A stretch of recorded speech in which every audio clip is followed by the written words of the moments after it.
Hey friends, if you wish to change mouse cursor thickness on your Windows computer, then please watch this video. I will guide you through the procedure. Right click on the start button and select settings from the menu. Go to the accessibility tab on the list on the left hand side. In the right pane, scroll down and select mouse.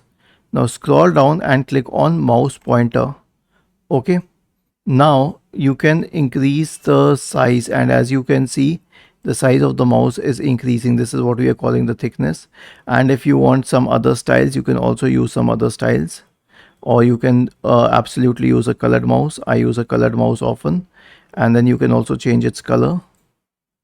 Okay, I use the orange color, I like it more, or maybe you can use yellow, it is more clearly visible. I like orange. So this is what you can do. Was this helpful? If yes, then please subscribe to the channel, and if not, then let us know in the comment section of the video on how we could help you further. Thank you for watching this video and have a nice day.